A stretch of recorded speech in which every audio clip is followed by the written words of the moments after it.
السلام عليكم. وعليكم السلام. هلا عبد الله، شلون الشيخ ياسر الحبيب؟ أهلا وسهلا، حياكم الله. حياكم الله أخ عمر. يحولون الإخوان. شلونك؟ نعم. أخي من الأعظمية أنتم؟ اي من الأعظمية، عمر وياك من الأعظمية. حياكم الله، أهلا وسهلا أخي. بلغونا الإخوان تريدون إعلان تشيعكم. لماذا أردتم إعلان تشيعكم وكيف عرفتم أن التشيع هو الحق وما كان مذهبكم من قبل؟ تفضل أخي. بعد أن عرفت الحقيقة وأخذت الأصوات من الشيخ أمير القريشي من النجف، قرب 3 أشهر نبعث معه في الحقائق وفي الكتب وفي التاريخ، ومن خلال محاضرات الشيخ ياسر الحبيب وأصدقاء وياي فعرفت طريق الحق. فاللي يريد يهتدي فليعرف هذا الطريق، فليبحث في التاريخ ويعرف. ما هو مذهبك السابق ومذهب أهلك يا أخي عمر؟ حنفي. كنت حنفي. أبو حنيفة بن عمر حنفي. نعم. معكم سماحة الشيخ، تفضلوا. بارك الله بك يا أخانا الكريم، وأسأل الله تعالى أن يثبتك وينير بصيرتك أكثر فأكثر. الله يخليك. قل على بركة الله تعالى: أشهد أن لا إله إلا الله وحده لا شريك له. أشهد أن لا إله إلا الله وحده لا شريك له. وأنه لا شبيه له ولا نظير. وأنه لا شبيه له ولا نظير. جل جلاله. جل جلاله. أشهد أن محمدا رسول الله. أشهد أن محمدا رسول الله. وأنه خاتم الأنبياء والمرسلين. وإنه خاتم الأنبياء والمرسلين. وسيد الخلق أجمعين. وسيد الخلق أجمعين. ومبرأ من كل عيب وشين. ومبرأ من كل عيب وشين. صلى الله عليه وآله. صلى الله عليه وآله. أشهد أن أمير المؤمنين علي ولي الله. أشهد أن أمير المؤمنين عليا ولي الله. أشهد أن فاطمة الزهراء. أشهد أن فاطمة الزهراء وأبناءها المعصومين حجج الله. وأبناءها المعصومين حجج الله. صلوات الله عليهم. صلوات الله عليهم. أبرأ إلى الله.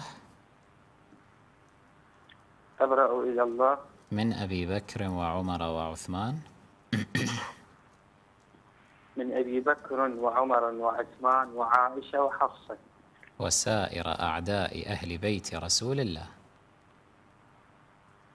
وسائر أعداء أهل بيت رسول الله. أشهد أن أبا بكر وعمر وعثمان.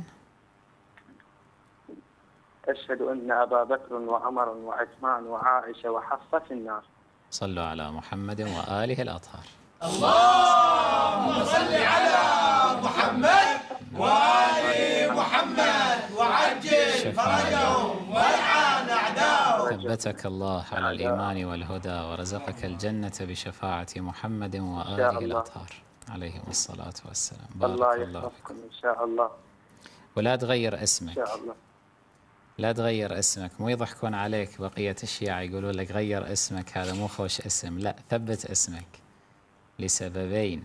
السبب الأول يعني الجماعة لا تسمع كلامهم. أنا أدري كل واحد اسمه عمر يتشيع يقومون يضغطون عليه: غير اسمك، شنو هالاسم، هذا اسم عمر بن الخطاب. لا، مو صحيح.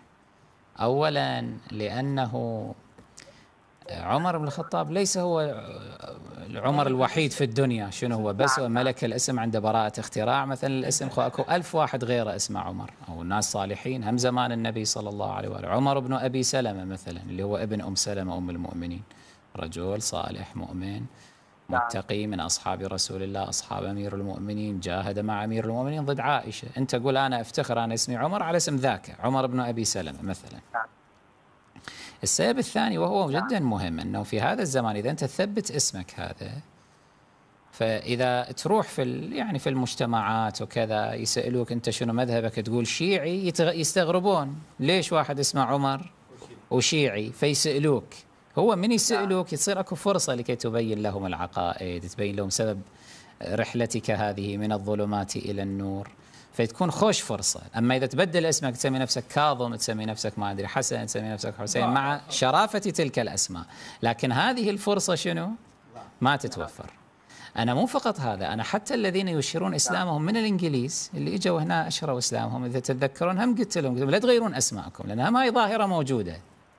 أنه واحد مثلا اسمه مثلا جيمس مثلا، يقوم يغير اسمه يسمي اسم آخر، اسم إسلامي. صحيح الأسماء الإسلامية لها شرافتها، لكن فرصة أنه تكون هناك فرصة للبيان هذه تضيع بعد، لأنه يصير عادي أنه واحد اسمه مثلا محمد أو علي أو أي اسم وهو مسلم، أما جيمس مسلم، مايكل مسلم، ما أدري كذا مسلم، عرفت شلون؟ هذا يدعو لماذا؟ للسؤال. رافضي بعد. إي، ويصير هم رافضي بعد هم، فيدعو للسؤال، فتكون فرصة لكي يناقش الناس ويبين الحقائق لهم. فلا، اثبت على اسمك. نعم. الحمد لله، شكرا أخي عمر، بارك الله فيك بارك وهنيئا الله لك التشيع. عندنا أبو شريف من إيه، تفضل. بعد عند الأخ شيء؟ عندي سؤالين فقط. نعم تفضل تفضل. بس الشيخ ياسر الحبيب ينصحني أي مرجع أقلد، السيستاني أم الشيرازي حفظهم الله؟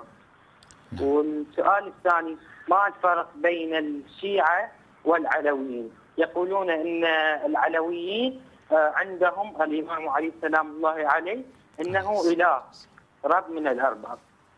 نعم إن شاء الله. شكرا أخي عمر. أجيبك بإذن الله تعالى. بارك الله بكم.